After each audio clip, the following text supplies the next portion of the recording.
Hi friends, welcome back to Reena's kitchen. આજે આપણે બનાવીશું લાલ મરચાંનું અથાણું. આ અથાણું આખું વર્ષ સ્ટોર કરી શકાય અને બધી જ ટિપ્સ સાથે આ અથાણું બતાવ્યું છે, તો વિડીયોને છેલ્લે સુધી જરૂરથી જોજો. આ રેસીપીથી અથાણું બનાવશો તો તમારા અથાણામાં ક્યારેય પણ પાણી નહીં વળે, મરચાં લૂઝ નહીં થાય અને અથાણું કાળું પણ નહીં પડે, એની ગેરંટી છે. એકવાર આ રેસીપી જરૂરથી જોજો. ખૂબ જ સરસ રીતે અથાણું બતાવ્યું છે, તો ચાલો રેસીપી જોઈ લઈએ. મારી ચેનલને બેલ આઇકન પ્રેસ કરી સબસ્ક્રાઇબ કરી દેજો નવી રેસીપી જોવા માટે.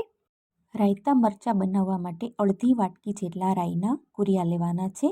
વજનમાં જોઈએ તો 100 ગ્રામ કુરિયા છે.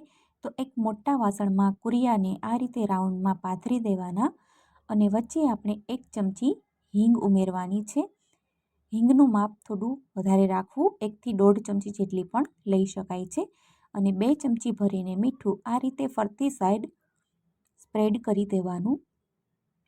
મીઠાનું માપ થોડું વધારે રાખવાનું, કેમ કે મીઠું આ રીતે આપણે લેયર કરી અને વઘાર કરશું તો મીઠાનું પાણી રિલીઝ નહીં થાય. અને 2 ચમચી જેટલા વરિયાળી અને 1 ચમચી જેટલા તીખા છે એ આપણે આ રીતે કુરિયા ઉપર રાખી દેવાના છે.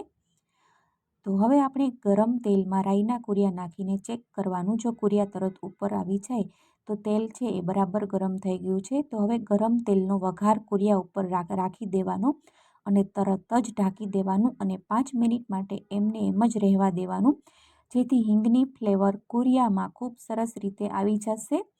અને મીઠું, હિંગ એ બધું જ તેલમાં સરસ રીતે તળાઈ જાય છે, જેથી મીઠાનું પાણી આ મરચાંમાં રિલીઝ નહીં થાય, જેના કારણે મરચાંમાંથી પાણી પણ નહીં નીકળે અને આપણા મરચાં છે એ કાળા પણ નહીં પડે. એકદમ સરસ છેક સુધી આ લાલ મરચાંનું અથાણું લાસ્ટ સુધી એવું ને એવું કડક જ રહે છે. મરચાં જરા પણ ઢીલા નથી પડતા.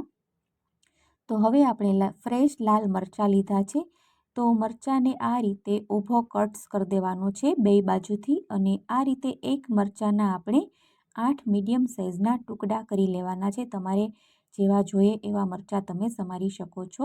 અને મરચાંમાંથી આપણે બી કાઢવાના નથી. બીથી મરચાંની તીખાશ ખૂબ જ સરસ રહે છે અને તીખાશના લીધે મરચું છે એ લાંબો સમય સુધી આ અથાણું છે એ સારું રહે છે. તો તીખા મરચાંમાંથી આપણે બી જરા પણ કાઢવાના નથી. જો તમારે બી કાઢવા હોય તો તમે કાઢી શકો છો, પણ એકવાર આ રીતે તમે બી કાઢ્યા વગર જ અથાણું ટ્રાય કરી જોજો. ખૂબ જ સરસ બનશે, લાંબો સમય સુધી સારું રહેશે અને બીના લીધે આપણા મરચાં છે એ કડક રહેશે. જો તમને ખૂબ જ વધારે જાડા બી લાગતા હોય તો એ મરચાંના બી કાઢી શકાય છે. તો મરચાં સમારી અને બિલકુલ તૈયાર છે. તો હવે આપણે આ બધા જ મરચાંને એક કોટનનું કપડું છે એ પાથરી દેવાનું અને મરચાંને આપણે 1 કલાક માટે આ રીતે સૂકવી દેવાના છે, જેથી મરચાંમાં રહેલું મોઇસ્ચર છે એ સુકાઈ જશે અને મરચાંમાં જરા પણ પાણીનો ભાગ નહીં રહે, જેના લીધે આપણા મરચાં છે એ 1 વર્ષ સુધી એવા ને એવા રહે છે. તો આ રીતે મરચાંને આપણે 1 કલાક માટે એમનેમ જ રહેવા દેવાના છે.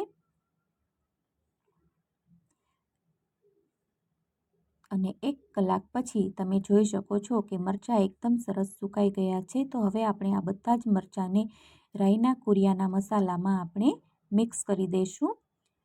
તો આ મરચાંનું અથાણું ખાવામાં ખૂબ જ ટેસ્ટી લાગે છે. આ માપથી આ જ રીતે તમે લાલ મરચાંનું અથાણું એક વખત ચોક્કસથી ટ્રાય કરી જોજો. ગેરંટી છે કે તમે નેક્સ્ટ ટાઈમ જ્યારે લાલ મરચાંનું અથાણું બનાવશો તો 100% આ જ રીતે બનાવશો, બીજી બધી જ રીત ભૂલી જશો. હવે અડધી ચમચી હળદર અને અડધા લીંબુનો રસ ઉમેરવાનો છે. લીંબુ ઉમેરવાથી મરચાં છે એની લાઈફ વધી જાય છે અને ફ્લેવર પણ ખૂબ સારી આવે છે અને મરચાં સારા રહે છે. તો લીંબુને આપણે મરચાં સાથે સરસ મિક્સ કરી દઈશું અને મરચાં આપણા બનીને બિલકુલ તૈયાર છે. તો હવે આપણે આ મરચાંને એરટાઇટ બોટલમાં ભરી અને 1 વર્ષ સુધી સ્ટોર કરી શકાય છે. મરચાં જરા પણ ખરાબ નથી થતા.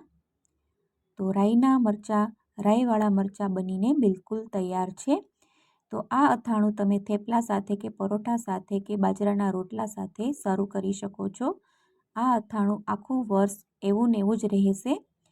તો ફ્રેન્ડ્સ, આજની આ રેસીપી સારી લાગી હોય તો મારી યુટ્યુબ ચેનલ રીનાસ કિચનને બાજુમાં આપેલું ઘંટડીનું બટન દબાવી અને સબસ્ક્રાઈબ કરી દેજો. સબસ્ક્રાઈબ કરવાનું તો ભૂલતા જ નહીં. અને હા, તમારા ફ્રેન્ડ્સ અને ફેમિલીમાં વોટ્સએપ ગ્રુપમાં શેર કરી દેજો. અને જો તમે ફેસબુક પેજમાં જોતા હોય તો મારા ફેસબુક પેજ રીનાસ કિચનને ફોલો કરી દેજો. આવી નવી ટેસ્ટી અને હેલ્ધી રેસીપી જોવા માટે આ મરચાં બધી જ ટિપ્સ સાથે બતાવ્યા છે, તો ખૂબ જ સરસ બનશે. આ માપથી એકવાર તો જરૂરથી ટ્રાય કરજો. આ રીતે તમે લીલા મરચાં પણ બનાવી શકો છો અને લાલ લીલા મરચાં મિક્સ પણ બનાવી શકો છો. અને આમાં તમે લાલ મરચાં, લીલા મરચાં અને ગાજરની ચિપ્સ પણ ઉમેરીને આ જ રીતે આ મસાલામાં બનાવી શકો છો. ખૂબ જ સરસ બનશે. તો આ રેસીપી ચોક્કસથી ટ્રાય કરવા જેવી છે ફ્રેન્ડ્સ. જરૂરથી ટ્રાય કરજો. અને તમે કમેન્ટ્સ કરવાનું તો ભૂલતા જ નહીં. હું તમારા બધાની કમેન્ટ્સ રેગ્યુલર રીડ કરતી રહું છું અને આન્સર પણ આપતી રહી છું. તો તમને એવું લાગે ત્યારે તમે કમેન્ટ્સ પણ કરજો અને પ્રશ્ન પણ પૂછી શકો છો. તો thank you for watching. Bye bye. ફરી મળીએ નવી રેસીપી સાથે. Bye bye.